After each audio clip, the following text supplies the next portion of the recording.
Good afternoon and welcome to today's webinar. My name's Charles Green and I'm part of the marketing team here at Belatrix Software, and I'm going to be your host today. Firstly, many thanks to all of you for taking the time out of your schedules to join this call today. And today we're going to be discussing something slightly different for us, something slightly different than usual, and that's how you can use Agile and Scrum in your hardware development activities. And for this, we're absolutely delighted to be joined by Hubert Smits. We have a long history of working together. Hubert's worked in training not just individuals here at Belatrix and Agile, but also with many of our clients as well. But before I hand over to Hubert for today's session, I want to let you know that if you do have any questions during the course of today's webinar, do please let us know, and you can do that either by using the chat box on the bottom right hand side of your screen or via Twitter, and we're going to be tweeting throughout today's session with the hashtag AgileBSF.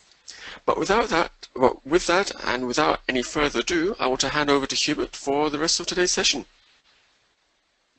Okay, thank you, Charles, and also my welcome to everybody attending to indeed something that sounds very new in the Agile and Scrum circles, to use Scrum not just for software development, but for hardware development, for the stuff, as I usually say it, that you can kick.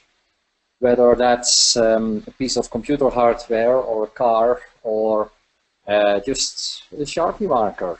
All of those things take tremendous amount of time to be developed and to be put in production, and Scrum can help you there to go faster, fewer defects, easier to change, and that's what we'll be talking about today.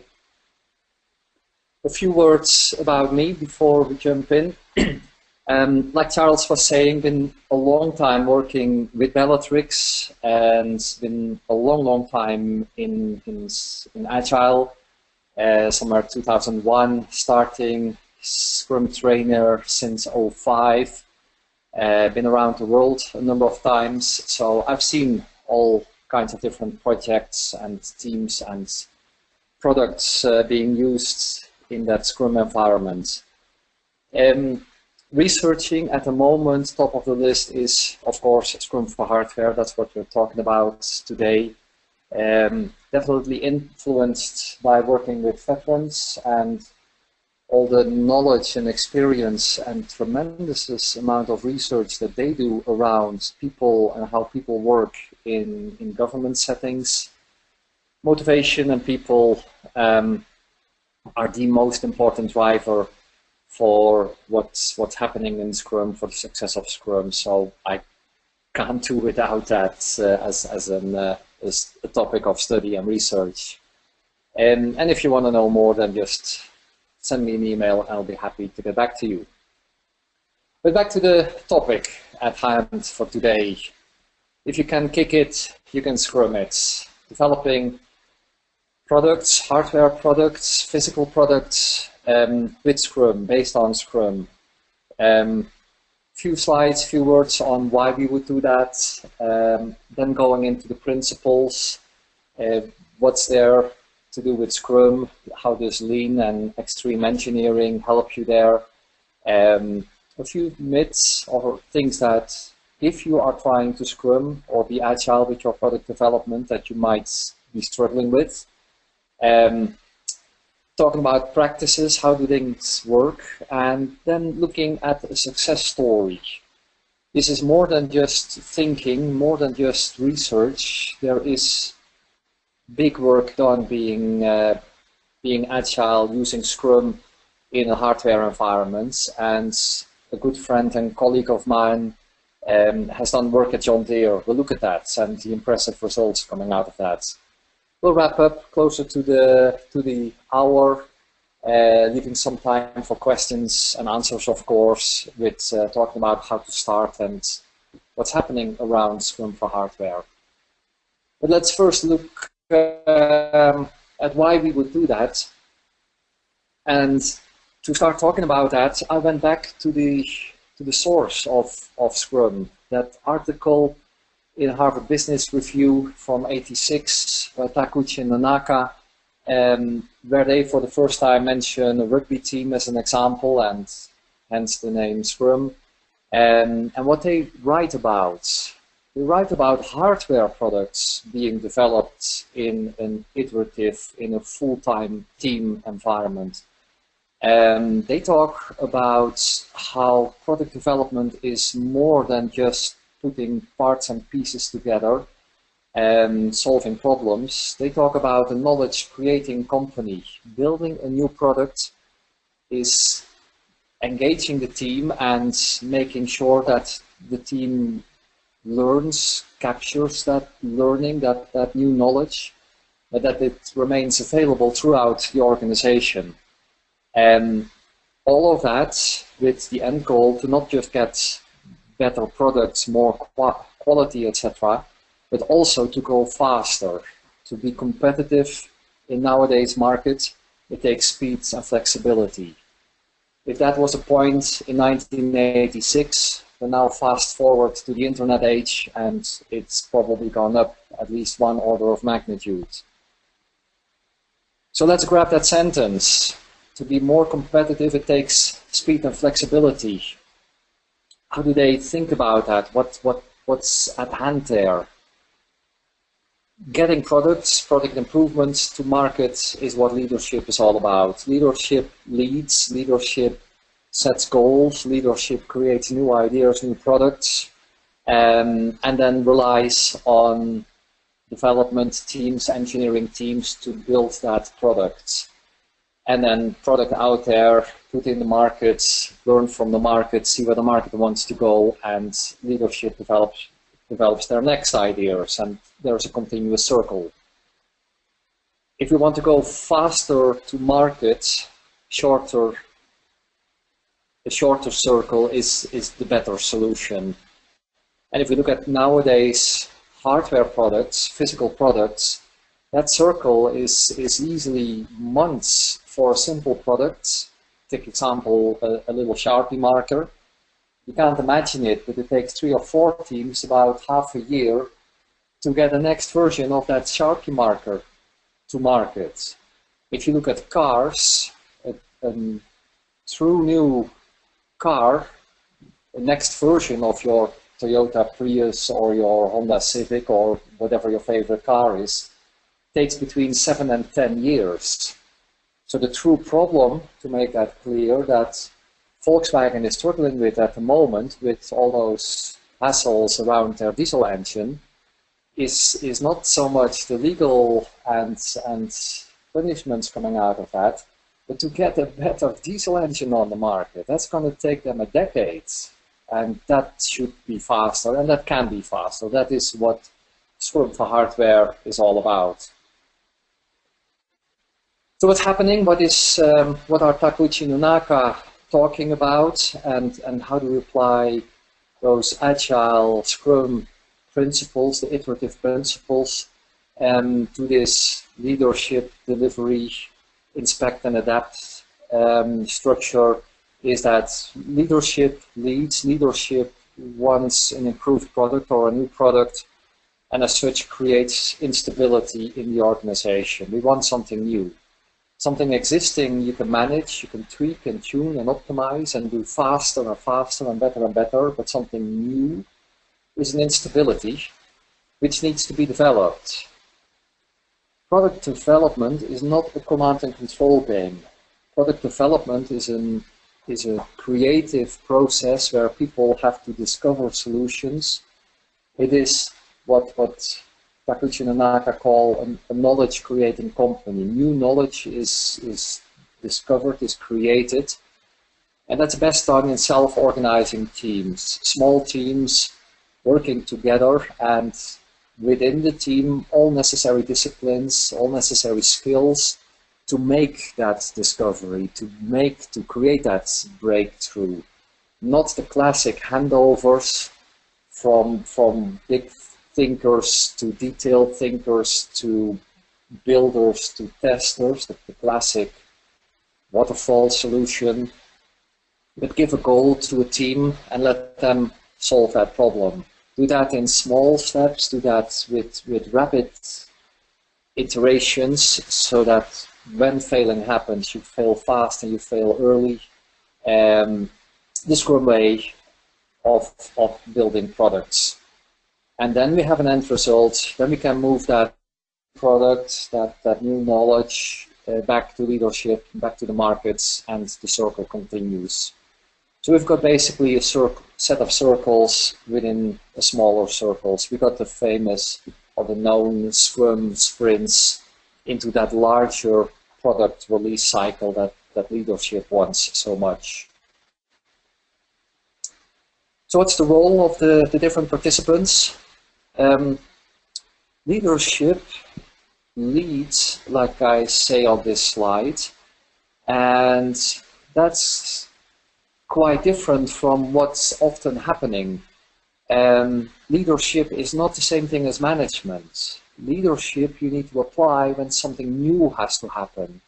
You have to give a team a goal, not a solution. Management works with solutions, optimizes solutions, makes them better, faster, but that cannot be applied, that is not applied to creating new products. That needs leadership, that needs a handoff situation, that needs respect for those people who do the hard work, who create the discoveries, and motivating those people.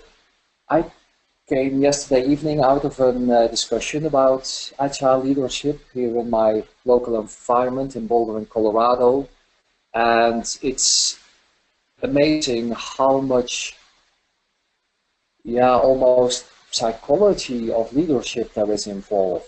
It's not a set of processes and steps that have to be followed. It's well, you'll see later in my recommendations to read through that articles by Dan Pink, etc., give you a really good guidance on how to achieve this. So leadership leads, sets a goal, leaves it to the teams, to the workers to invent, to create that new knowledge, to create that new product. So setting the challenging goals, and they can be over-challenging. They can seem impossible. Think about that first Toyota Prius, a car that was supposed to do 40-45 miles to the gallon, whereas most cars did 10. That sounded crazy, and yet they did it. They built it. Let the team go with that, but that's not the same as in, oh, let them just play and throw a whole lot of money at it, and if it doesn't work, then oh well, that's a pity, we'll try it again. No, there is also a leadership, an inspection, and checking in on, are we reaching those goals? The people should be passionate about what they're doing.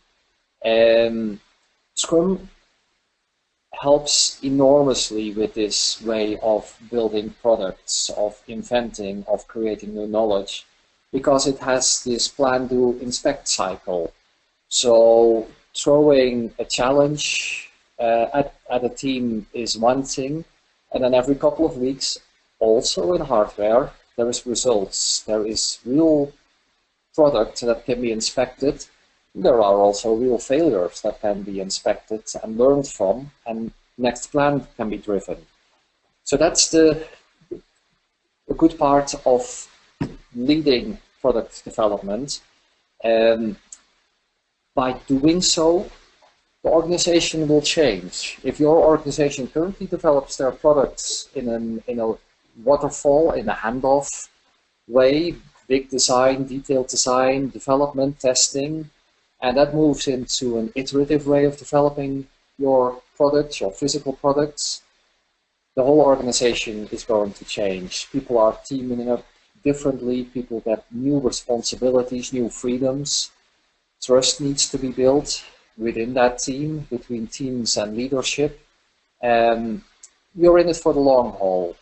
You'll see later what happened at John Deere.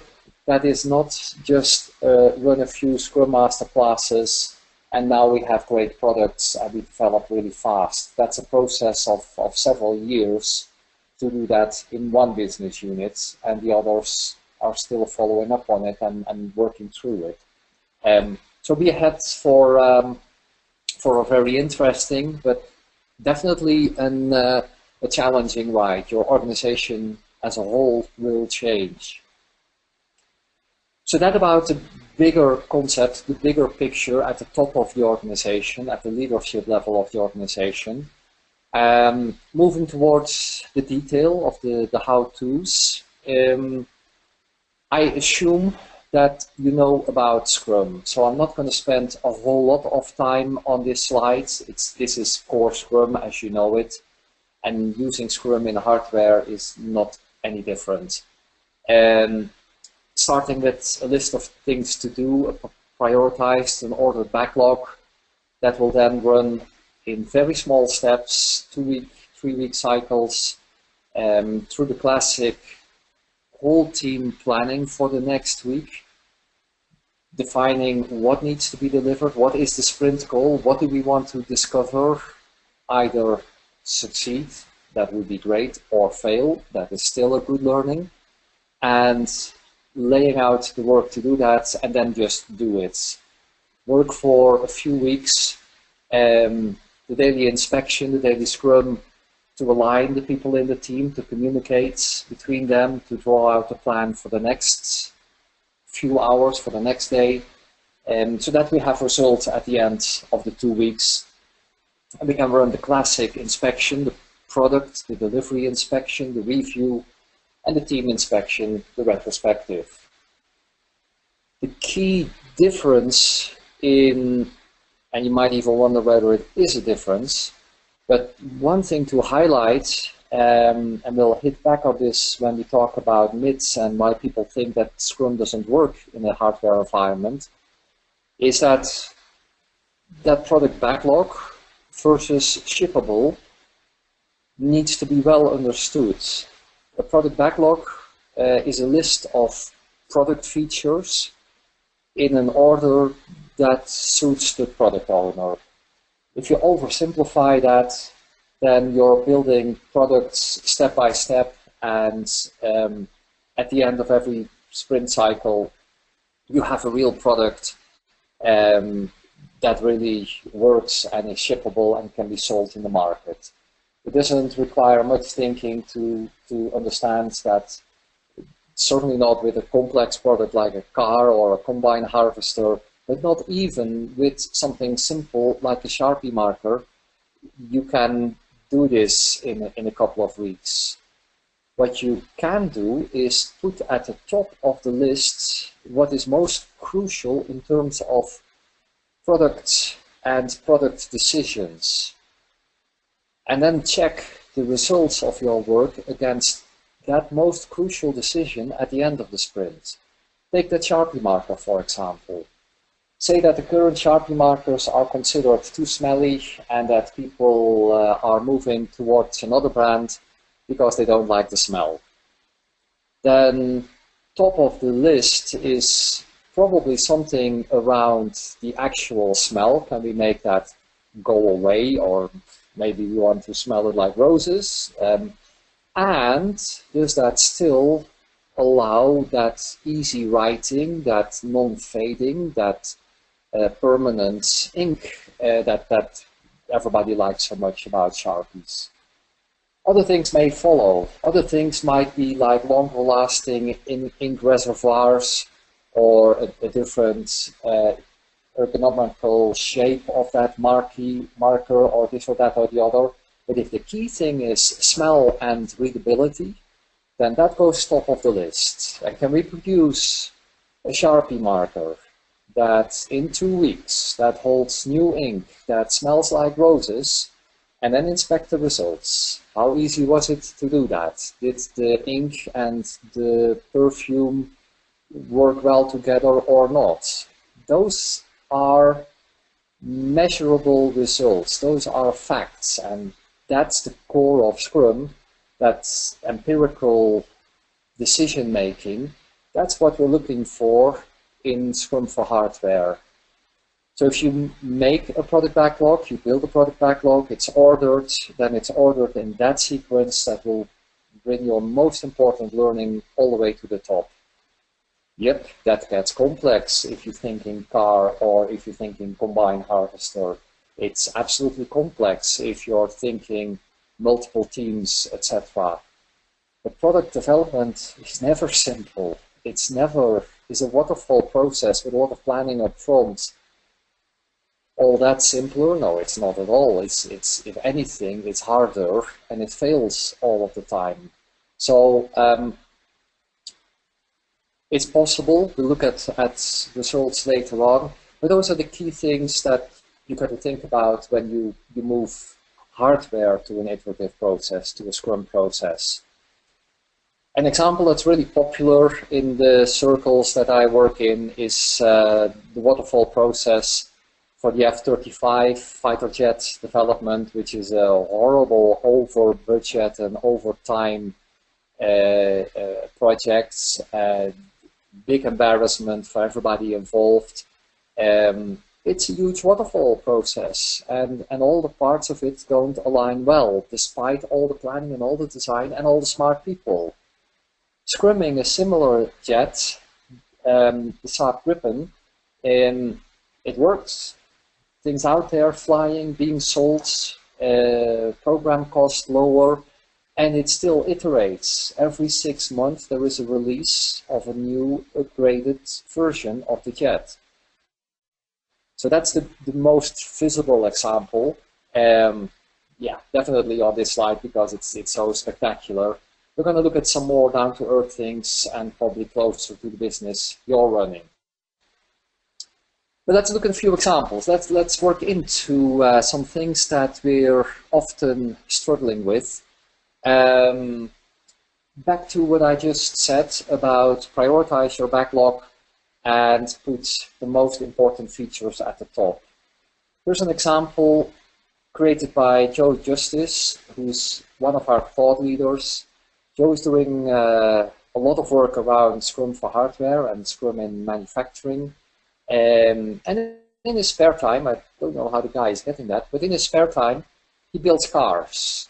He's exactly that leader, that product owner who set a challenging goal to the team. He wants a 100-mile-a-gallon car, built from scratch by Scrum teams. And they did it, by the way. The first deliveries have been done and have won prizes, etc. Not so much the point of this slide.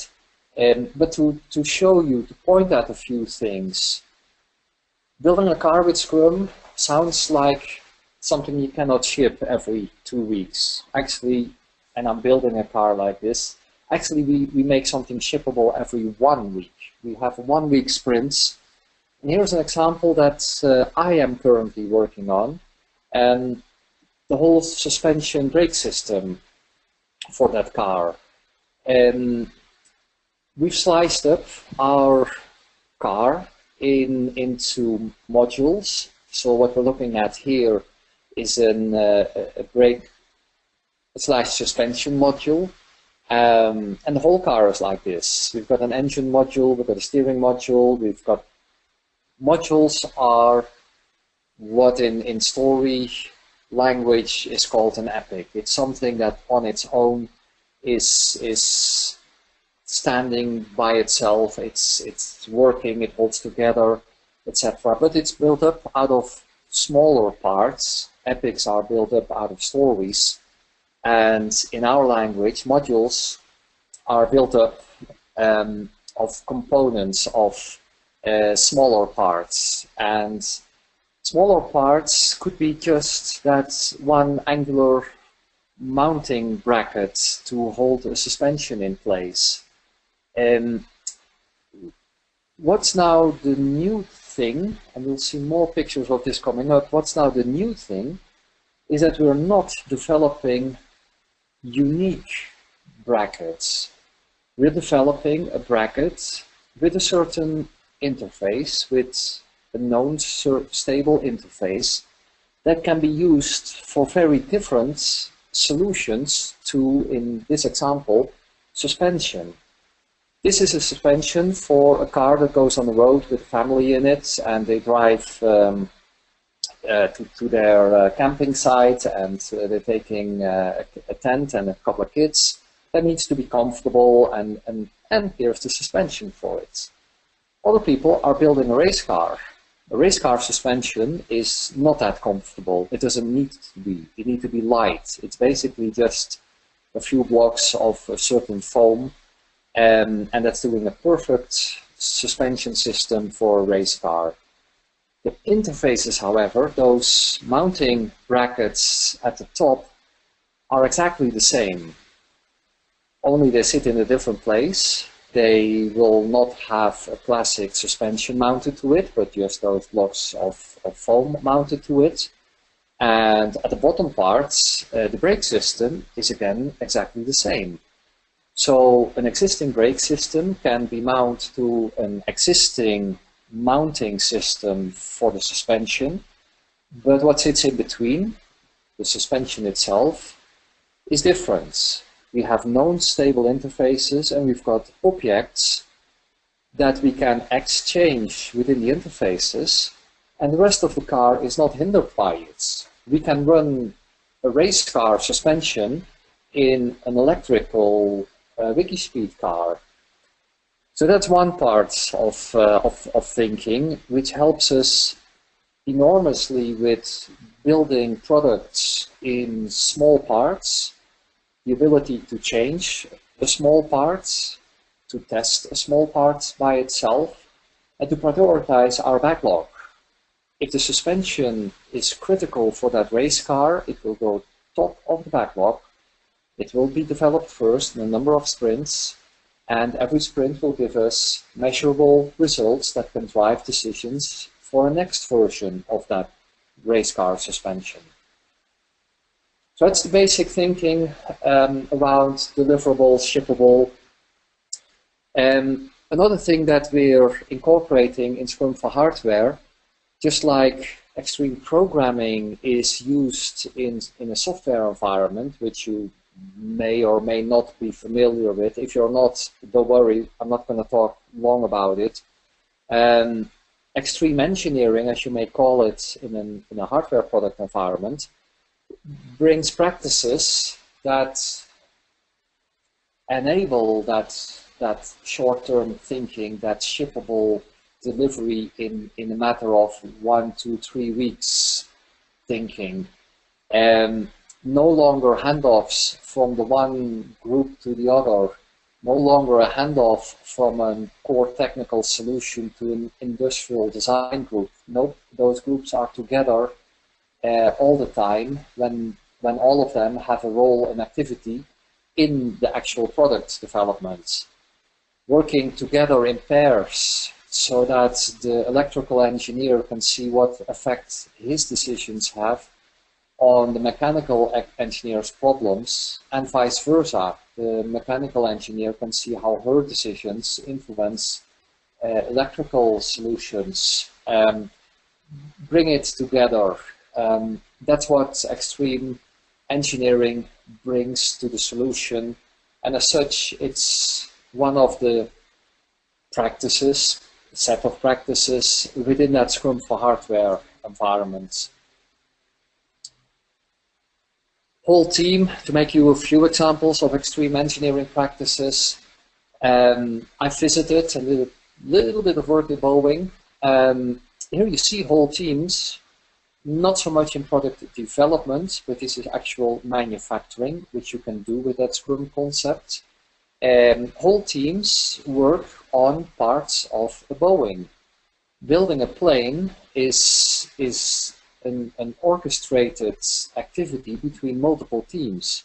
One team responsible for the wings and steering mechanisms there, other teams responsible for the cabling throughout the whole Boeing, others responsible for the seats or the carpet or the lights or the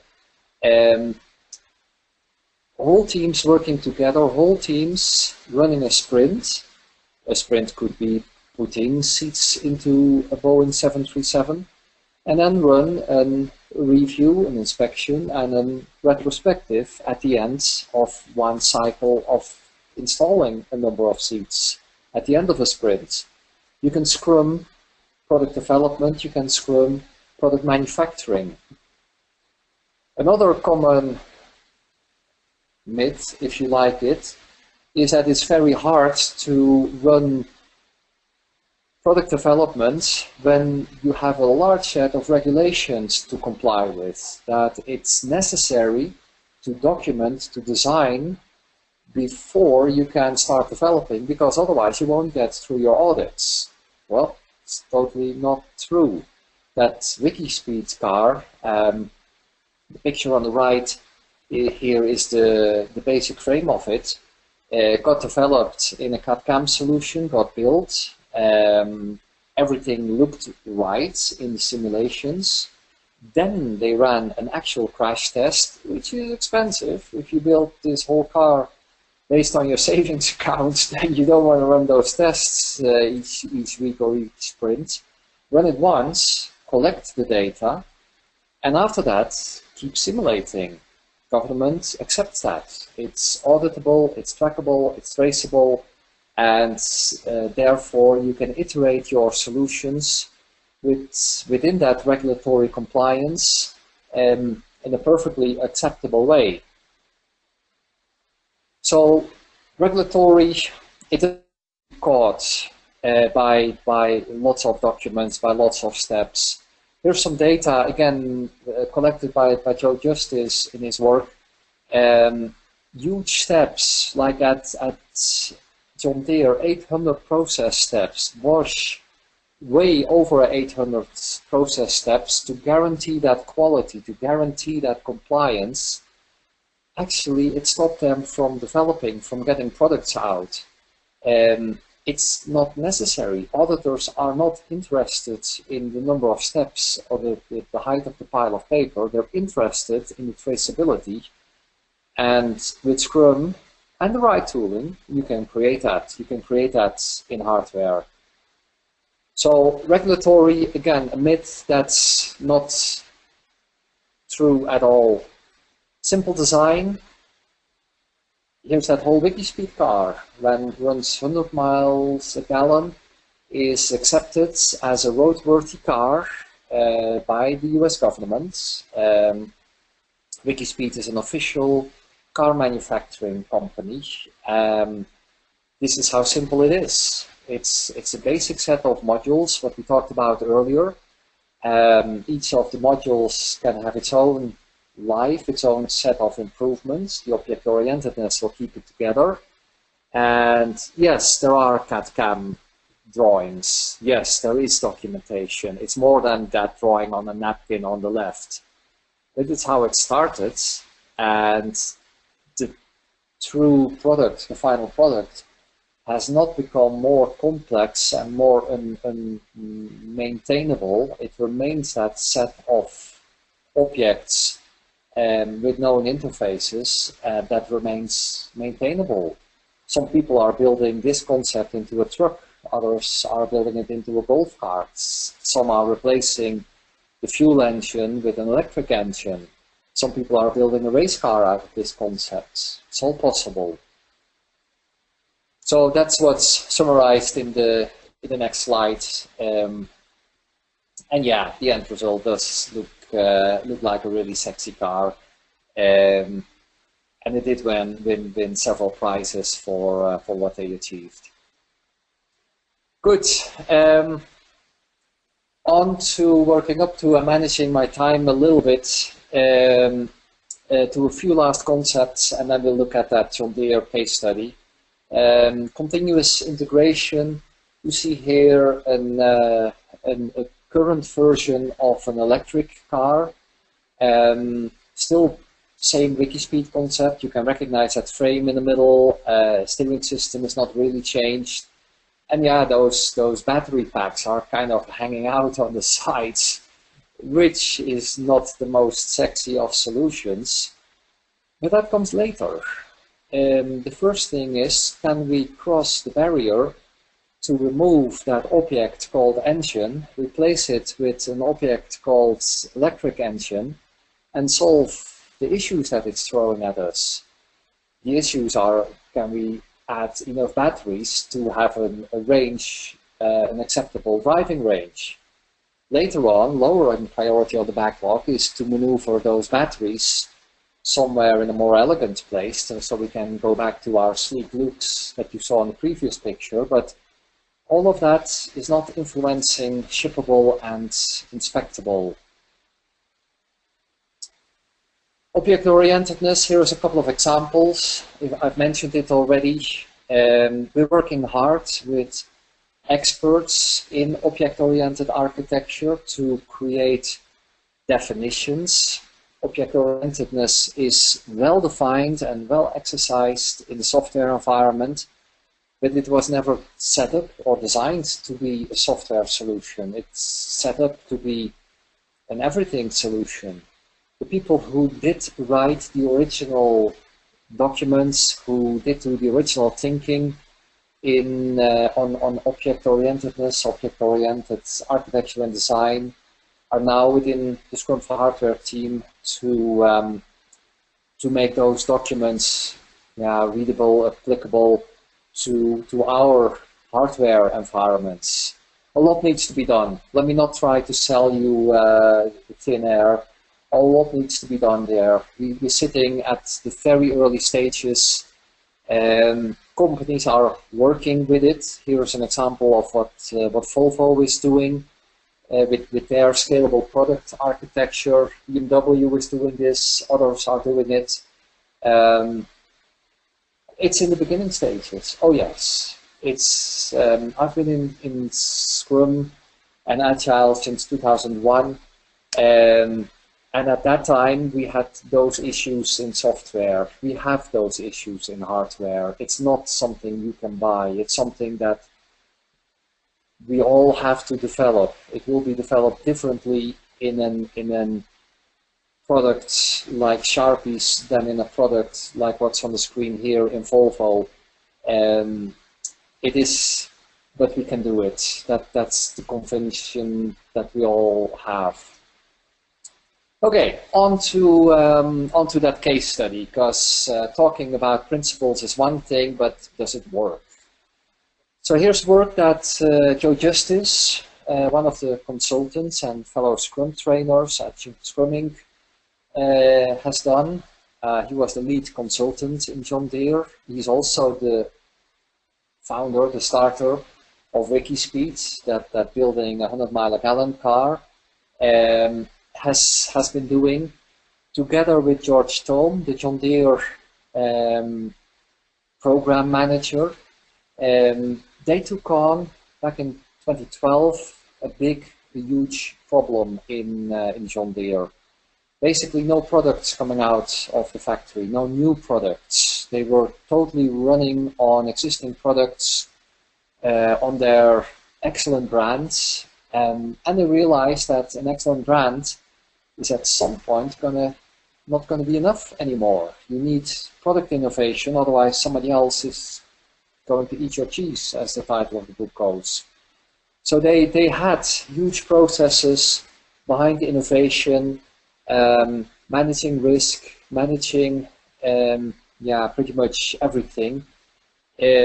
People were participating in large number of projects, so task switching for individuals was massive, downgrading their productivity to almost zero, probably 5% or lower. Weinberg has done some really good research on that topic. If you want to go back to the origins there, it was basically a total standstill, no innovation coming out. They defined, George Thome defined the goal of the change was to set the goals super high, to say we want to deliver faster than what we ever consider possible. We need to learn about products, but also learn about our process, about our organization. We need to become what Nonaka Takuchi called a knowledge-creating company. That was his goal, his hairy, scary goal, and he knew it was going to take several years to get there. They did it. They did it. How did they do it? Starting small. One team, which I gave a bit of a catchy name, Extreme Innovation. Hiring experience, that's where Joe comes into the picture. And then start doing it. Start creating that Scrum process and collect data. Here we are again, empirical process. Collect data about how Scrum works. Of course it didn't work fine. Of course it went wrong. But it going wrong is collecting data. Did product come out right away? Nope. But it's data, and the reviews and retrospective show us what's going wrong there. Then start to drive the improvements. Process improvement, product improvement, team improvement, and keep measuring how much more productivity comes out of it. One of the interesting and almost wicked ways to do that is measure the happiness of the team. How happy are people to work in this team? There's actually quite a dramatic result, as we'll see in one of the next slides. And keep steering, keep changing. There is a hairy, scary goal, become a knowledge-creating company. There is not a large organizational change plan with all detailed steps in it. That change from sprint to sprint to sprint. Results. That first team, that Extreme Innovation team, in 2 months, 4 sprints, they get double velocity. And after 16 months, productivity goes up in 7 teams. That's 7 times. That's just a first team, going 8-fold, 7-fold, 8-fold in a year and a half. They repeated that in other teams. Pune team, India, whole different culture, whole different organization. 6 times more velocity in little over a year. Germany, yet another culture. Brazil, yet another culture. It's a repeatable success. They've proven that, they've shown that. When they started, employee satisfaction was way at the bottom. People didn't like working in that part of John Deere. That XI team, after a year, went to the top 1%, people coming in happy. If you research happiness, employee happiness and the effects, that's dramatic. Happy people produce more. Happy people are more creative. Go back to some older articles and issues of Harvard Business Review if you want to see that. Did they build a whole combine harvester in that first project? Nope. They actually did something that's totally not Scrum. They delivered business cases and parts of design with Scrum. And if you know about Scrum, then that's not shippable. No, it's not. Do we have to be perfect from day one? No, we have to keep our eye on the long term. The long term is 5, 6, 7 times more productivity in about a year. If we have to start that simple in something that's acceptable for the sitting organization, then that's good enough. And then push to move into prototypes, and then move into working manufacturing processes. So at the moment, that goal is achieved. 3 delivery, 3 projects, 3 changes in the manufacturing process, which include changed products, changed manufacturing processes 3 times a year. Where they came from was nothing for 7 years. So it is achievable. Between those 2 guys, and with, of course, a tremendous amount of help from the organization, they're now shippable every 2 weeks, and it's just about visible behind this Scrum team that we're looking at here. That includes large, complex equipment as John Deere ships it. How to start with that? How to get going? To start moving to what happened, and to wrapping up my talking, because I'm starting to run out of time. Work with your executive team, with your leadership team, get permission to do it. Agree that there is a problem, and build a group of people who say, yes, we are behind the change, we will protect you, we will help you. Inspect the process. Lean is helping you here. You can run value stream maps, etc. and then get people in, build trust with them, make sure that they feel that they can make mistakes, and then give them a free range. Say, whatever you think is good, go do it. Run a sprint. The only promise you have to make me as a change leader is that at the end of every 2 weeks you sit down and seriously talk about what happened and seriously come out with improvements. And then all the leadership team does do is remove obstacles so that we can learn, that we can inspect and adapt. Short-term wins, keep your eye on the long term. It's classic change thinking from John Kotter. If you want to read up on that, that's the leading change thing. Hey, that was in a little over 45 minutes, the concepts, the thinking, and some success stories behind what I call Scrum for hardware. And we're implementing this. The first class is coming up later this month, the Train the Trainer class. We've got 2 goals here. We will produce certified Scrum Masters. People who participate in the class will get that Scrum Alliance title. But we seek to do more. We want to have the attendees go back to their own organizations, able to lead teams in becoming Scrum for hardware teams in their organization, sending you back with materials, with exercises, with training concepts, etc. We've got 15, 16 people on board, so there is still some room. The class will definitely repeat later on. We follow that with the first Scrum for hardware gathering in Boulder, in the place where the very first Scrum for software gathering happened 15 years ago, so there is some history there.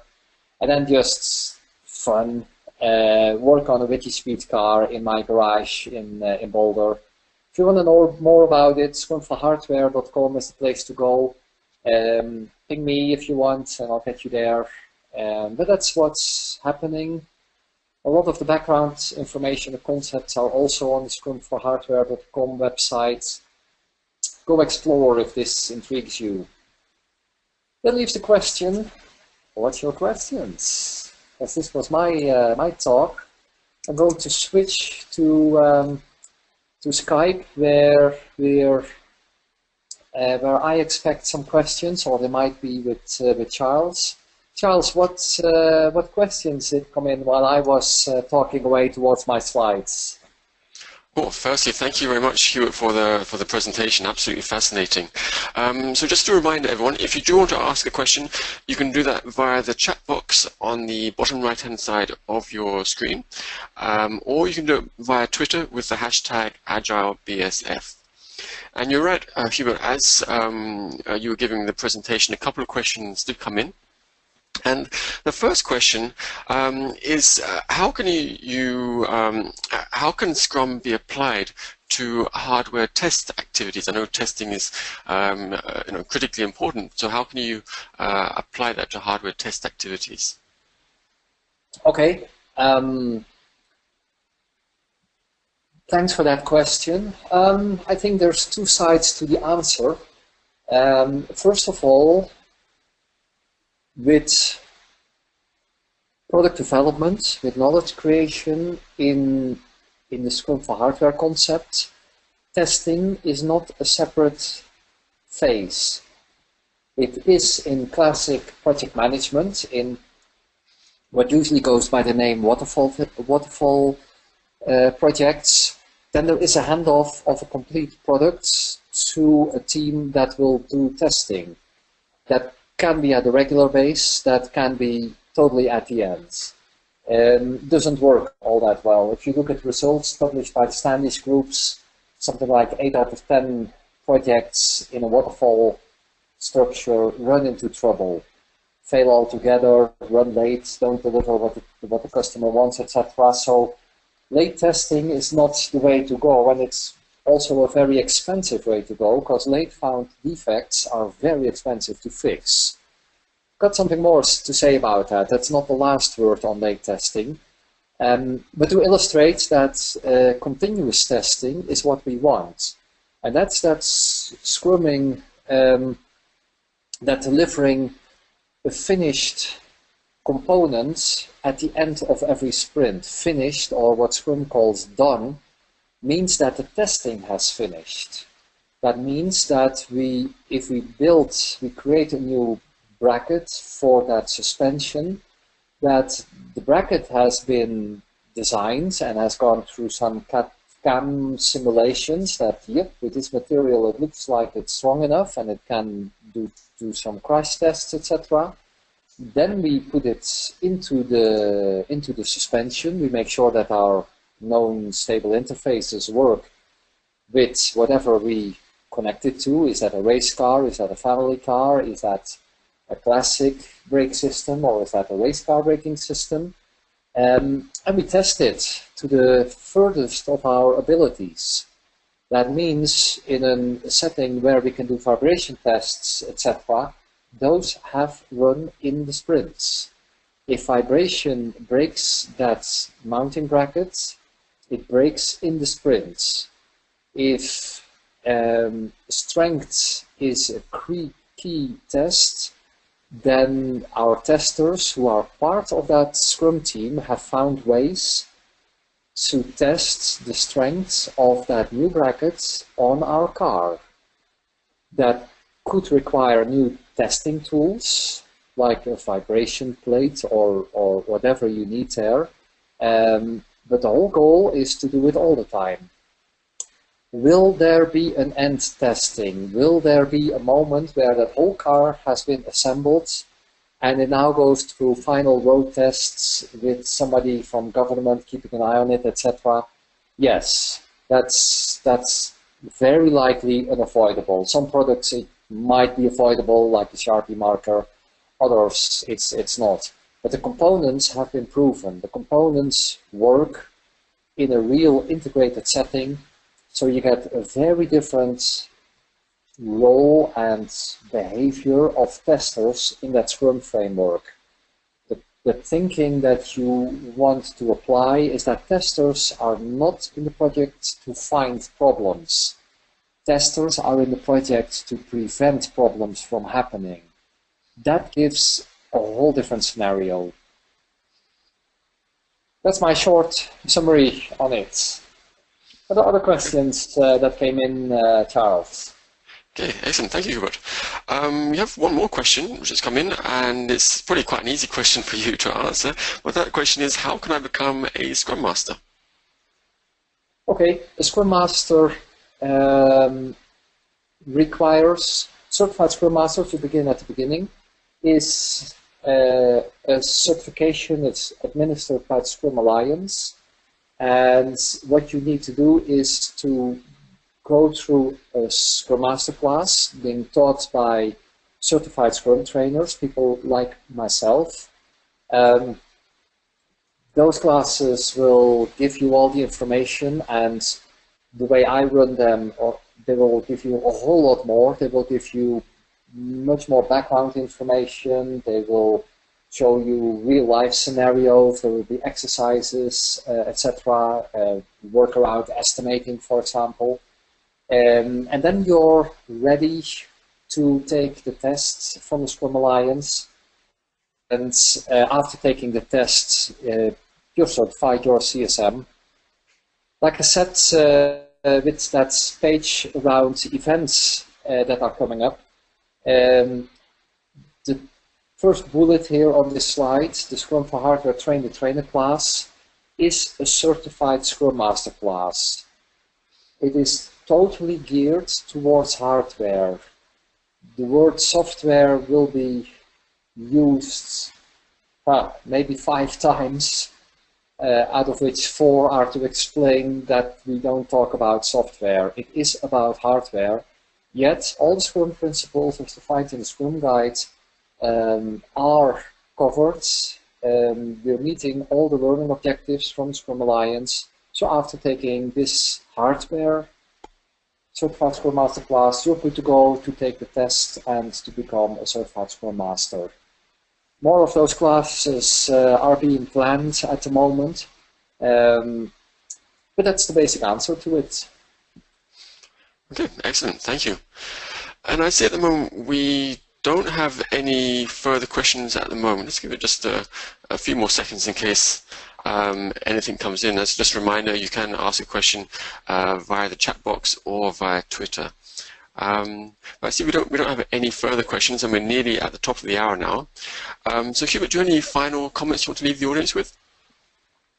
The only thing from my side is probably stealing your thunder, because you can say the same thing. Questions, please contact either Charles or myself, and we'll help you forward.